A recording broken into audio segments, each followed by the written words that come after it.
Didik TV KPM. Untuk ajaibnya kuasa tangan ni ialah tangan ni ada kuasa, Mira. Okey, baik, aktiviti murid kita pada hari ini ialah murid secara berkumpulan mengesan perkataan dalam petikan jari jemari ajaib tadi, Mira. Untuk mereka mencipta seloka dengan menggunakan Google Slides. Okey, baik, yang kedua ialah murid secara berkumpulan mereka mencipta seloka menggunakan teknik puisi padam. Jadi Mira nak tengok bagaimana murid cikgu menggunakan petikan tadi untuk mencipta seloka. Okey, baiklah, seterusnya cikgu rasa murid-murid cikgu dah bersedia ya semua? Bersedia semua kawan-kawan saya? Sedia. Okey, baik, seterusnya. Seterusnya cikgu? Okey, seterusnya sebelum mereka nak buat seloka, Mira, mereka kena ketahui dahulu apakah yang dikatakan dengan seloka. Seloka ni istilahnya ialah daripada perkataan Sanskrit sloka. Dalam bahasa Melayunya, seloka ni bererti berseluruh, berjenaka atau menyindir. Tadi kan Mira kita dengar ada perkataan walaupun sungguh senang beristeri sumbing walau marah ketawa juga. Itu ialah untuk mereka berjenaka, berseluruh ya, ataupun mereka menyindirlah. Seloka juga merupakan puisi yang paling tua, Mira, dalam kesusastraan Melayu. Apakah fungsi seloka tadi? Fungsinya adalah untuk menggambarkan masyarakat yang mementingkan keharmonian atau ketatasusiliaan. Ya, masyarakat Melayu ni adalah masyarakat yang menggambarkan masyarakat yang harmoni, dan juga mereka ni adalah bersifat halus bagi orang Melayu, iaitu puisi digunakan untuk mengkritik tanpa menyinggung individu sasaran. Kemudian seloka ni tadi macam cikgu dah sebut merupakan digunakan untuk menyindir, mengejek dan sebagainya lah. Baik, kita teruskan dengan ciri-ciri seloka. Jadi murid cikgu untuk cipta seloka mereka kena ketahui apakah ciri seloka. Seloka ini adalah karangan berangkap yang menggunakan pertentangan bunyi rima hujung yang bebas. Dan juga terbahagi kepada unit pembayang dan unit maksud. Dan yang ketiga ialah perkataan sindiran atau ejekan disampaikan dalam bentuk berangkap, mengandungi unsur jenaka atau gurau senda. Ini seloka. Baiklah, seterusnya kita pergi kepada jenis-jenis seloka.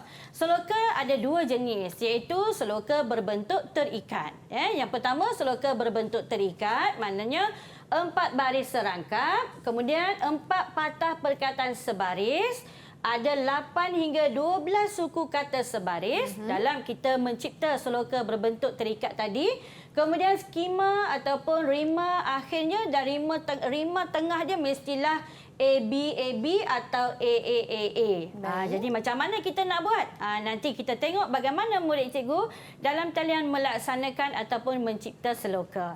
Baik, kemudian ada pembahagian pembayang dan juga maksud atau seluruhnya maksud. Jadi ini yang kita nak ketengahkan bagaimana bentuk jenis-jenis seloka bentuk terikat. Baiklah, seterusnya kita pergi kepada seloka berbentuk bebas. Merupakan puisi bebas atau tidak terikat. Jadi tak terikatlah, maksudnya ialah jumlah patah perkataannya tidak ada had, kemudian suku katanya pun tidak ada had. Jadi itu kita panggil sebagai seloka berbentuk bebas. Digubah sama ada mengikut bentuk pantun, syair atau perumpamaan. Kemudian tidak mempunyai pembayang, rangkapnya bilangan baris perkataan yang sama macam cikgu sebut tadi, tidak tetap dalam serangkap. Baiklah, seterusnya kita pergi kepada Mira, nak dengar tak contoh seloka bentuk bebas? Nak, cikgu? Nak? Kalau nak, cikgu jemputlah, cikgu persilakan anak murid cikgu dalam talian untuk melagukan seloka ni. Siapa yang nak cuba? Siapa nak cuba untuk seloka berbentuk bebas? Kita yang mana ada satu ni? Emily ke Chandra ni? Awesome. Ya, siapa yang nak mula-mula? Baik, kita pilih Chandra. Boleh, cikgu? Chandra, Emily, yang mana satu? Emily. Emily yang pertama. Baiklah, Emily. Emily, sila. Terima kasih, cikgu. Yes. Adunan malang pakaduk, ayamnya menang kampung tergadai. Ada nasi dicurahkan, awak pulang ke buluran. Ewa. Ni tahniah Emily. Baik, Okey, siapa yang nak sambung ni? Ada lagi sikit.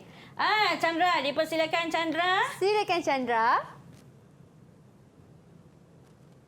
Hai mudik menungkah surut, hilir menungkah pasang, ada isteri dibunuh, nyaris mati oleh tak makan. Yang hujung yang mahal tu. Chandra. Tahniah. Jadi hari ini terima kasih kepada Emily dan juga Chandra. Jadi begitulah lagu seloka ni ada berbagai-bagai bentuk, Mira. Jadi itu antara bagaimana kita nak lagukan seloka. Okey, baik, seterusnya kita pergi. Ini berbentuk bebas tadi, Mira. Sebab dia tak tentu berapa patah perkataan sebaris. Kemudian ada beberapa baris dalam serangkap. Jadi tidak ada had. Baiklah, seterusnya kita pergi kepada contoh seloka berbentuk terikat. Jadi dalam bentuk pantun ataupun syair. Ini macam yang kita lagukan tadilah, Mira, pada awal-awal segmen tadi. Baiklah, kita nak pergi kepada bagaimana murid cikgu nak cipta seloka untuk bagi petikan jari jemari ajaib. Untuk itu, Mira, sebelum mereka nak cipta seloka, mereka juga perlu mengetahui apakah teknik puisi padam. Sebab mereka ni tadi akan melaksanakan ataupun mencipta seloka menggunakan teknik puisi padam. Teknik puisi padam atau blackout poetry ini adalah satu seni puisi yang terhasil daripada tindakan kita memilih. Mereka akan pilih-pilih perkataan tertentu daripada satu halaman buku dan menyisih atau mereka memadam perkataan yang selebihnya. Jadi perkataan yang mereka tak nak, mereka akan padam ataupun mereka buang saja. Perkataan-perkataan yang tinggal itulah yang akan membentuk sebuah puisi. Jadi untuk itu, Mira, cikgu nak tadi secara berkumpulan kan, Mira? Ya, cikgu. Jadi cikgu nak Mira bantu cikgu pilih kumpulan untuk anak murid cikgu ni. Wah, baiklah. Jadi akan ada dua kumpulan, betul cikgu? Ya, betul, Mira. Kerana dua akan kumpulan. ada dua bentuk puisi, iaitu puisi terikat dan juga puisi bebas. Ya. Okey, untuk yang bentuk terikat, Mira pilih Emily serta Suan. Boleh? Boleh. Emily dan Suan, ya. Okey, baik, Untuk seterusnya. seloka berbentuk bebas, Mira akan pilih Chandra dengan rakannya Yi Tong. Bolehkah? Boleh? Okey, boleh. Terima kasih Kak Mira kerana memilih kumpulan untuk anak-anak murid cikgu pada hari ini. Baiklah, murid cikgu di rumah dan juga murid cikgu dalam talian bolehlah menekan pautan yang tertera pada paparan skrin ini ataupun dengan cara murid cikgu mengimbas saja kod QR yang tertera dalam paparan skrin. Okey. Baik, cikgu. Seterusnya. Baik, sekejap. Okey, jadi kepada mereka yang berada di rumah, anda bolehlah imbas kod QR ini untuk pergi ke pautan yang Cikgu Aziatun telah sediakan. Baiklah. Kalau kita nampak dalam talian sekarang ini telah ada seorang murid cikgu yang telah masuk dalam talian. Jadi murid cikgu siapa ya yang telah masuk boleh mula memilih seloka apa yang telah ditetapkan oleh Kak Mira tadi. Okey, baik. Siapa yang dalam talian? Kita tengok. Macam Emily tu, cikgu. Ini mungkin Emily dan juga siapa ni ya? Emily dan Suan. Emily dan Suan. Okey, baik. Kita tengok. Kemudian, dua lagi. Chandra. Chandra dah masuk belum? Okey. Dah masuk. Okey, baik. Sudah? Baik, siapa yang telah masuk dalam talian boleh mula memadam perkataan-perkataan yang awak tak nak berdasarkan petikan jari jemari ajaib tadi. Okey? Baiklah. Oh, dah ada yang mula memadam tu, cikgu. Seloka kita berbentuk tengok. bebas, Hitung dan Chandra. Okey. Baiklah. Dan aktiviti ini juga kepada kawan-kawan saya yang berada di rumah pun boleh turut serta melakukan aktiviti ini bersama.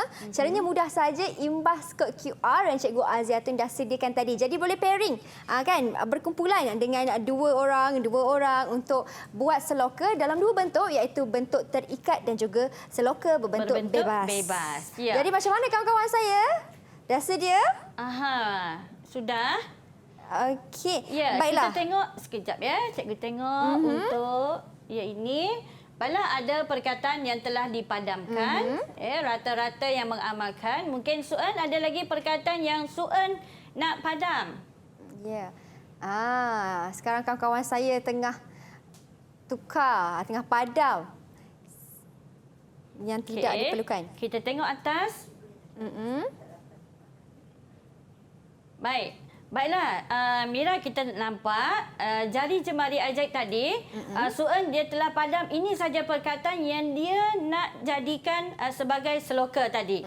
Okey, kita tengok kepada yang seterusnya. Untuk urut postnatal. Siapa ni ya? Untuk urut postnatal ni, cikgu rasa mungkin Chandra ya. Chandra ke yang ni? Urutan postnatal, siapa yang memadam tulisan tersebut? Ya. Emily lah, juga. cikgu. Emily. Okey, Emily. Baiklah, itu untuk urutan postnatal. Ini adalah antara aktiviti interaktif ya Mira untuk melaksanakan pembelajaran. Baik, seterusnya cikgu pergi pula kepada kumpulan yang atas ni. Cikgu nampak, kejap ya. Kumpulan Emily dan juga kumpulan Suan sudah melaksanakannya. Baik. Kemudian kita pergi kepada kumpulan yang atas ni. Iaitu kumpulan Chandra. siapa ni? Nama dia tu siapa ya? Mira rasa ini kumpulan Chandra dan juga Yitong ni, cikgu. Ya, baiklah. Kumpulan Yitong dan juga Chandra. Chandra. Baik, mereka sedang melaksanakan apakah perkataan yang mereka tak nak untuk mereka nak laksanakan puisi seloka tadi. Jadi kita tunggu sekejap ya Mira untuk mereka pilih-pilih perkataan yang mereka tidak perlukan. Baiklah, seterusnya. Jadi macam ni sajalah Mira. Mudah saja untuk Mira akan datang nak melaksanakan ataupun untuk menghasilkan seloka. Bukan saja untuk seloka tetapi dalam petikan itu Mira juga boleh untuk menghasilkan ataupun mencipta sajak pun boleh Mira. Jadi murid cikgu di rumah juga boleh mencuba petikan apa yang murid-murid dapat, boleh melaksanakan menggunakan teknik puisi padam. Baiklah, kita tengok Mira, cikgu rasa murid cikgu ini telah pun memadam perkataan yang mereka tidak perlukan. Kemudian kita tengok slide yang kedua. Baik, ini kumpulan Yitong. Okey, Yitong. Yang Yitong tinggalkan ialah urutan tradisional. Lagi Yitong. Baik. Maksudnya cikgu mereka akan memilih perkataan yang menjadi pilihan mereka. Yang menjadi pilihan dan mereka akan tadi Mira, teknik bacaan tadi iaitu ponder. Mereka akan memikirkan apa yang mereka nak buat yang sesuai dengan bentuk seloka. Wow, nampaknya kawan-kawan saya dah siap cikgu. Boleh cikgu lihat bagaimana dan beri sedikit ulasan. Okey, baik. Terima kasih Mira. Kita pergi kepada seloka berbentuk bebas terlebih dahulu ya Mira. Baik, cikgu. Untuk kumpulan Yitong dan juga Chandra, kita tengok apakah perkataan yang telah mereka tinggalkan. Jadi urutan perkataan yang mereka tinggalkan ialah suatu seni diamalkan sejak dahulu lagi. Kemudian orang Cina rawatan tuinologi, orang India terapi basti. Okey, kita tengok kumpulan yang untuk slide yang kedua. Perkataan yang mereka tinggalkan ialah urutan tradisional, mengembalikan kesegaran tubuh, melegakan kesakitan, memulihkan urat saraf dan sakit secara tepat. Baik, kita pergi kepada kumpulan yang seterusnya iaitu kumpulan Emily dan juga Suan. Mereka akan mencipta seloka berbentuk terikat. Jadi apakah perkataan yang mereka tinggalkan? Jadi banyak ya Mira, mereka padam. Jadi rata-rata yang mengamalkan membantu pesakit mengelakkan kebergantungan. Dan yang seterusnya ialah mereka hanya tinggalkan urutan postnatal, ibu-ibu, rawatan, mandian herba, bertungku dan berbengkung. Jadi kita tengok bagaimana mereka melaksanakan seloka dengan perkataan yang mereka telah tinggalkan. Wow. Jadi penilaian cikgu untuk mereka macam mana daripada atas dasar pemilihan perkataan? Okey ke cikgu? Cikgu rasa ada bunyi-bunyinya yang hampir-hampir samalah untuk bentuk terikat tadi. Cikgu nampak, kita tengok ya sekejap. Untuk berbentuk terikat, ada perkataan mungkinlah cikgu rasa murid cikgu mereka akan susun perkataan tu nanti Jadi bila terikat, dia punya rima akhirnya akan sama. Baik. Okey, kemudian patah perkataannya juga akan sama. 4 hingga 6 patah perkataan. Jadi kita tengok rata-rata yang mengamalkan, kita tengok yang Mira ada N dekat sini, membantu pesakit, mengelak kebergantungan. Jadi perkataannya N mungkin murid-murid cikgu ingin melaksanakan perkataan ini sebagai salah satu cara untuk mereka mencipta sajak seloka berbentuk terikat. Ya, baik cikgu. Didik TV KPM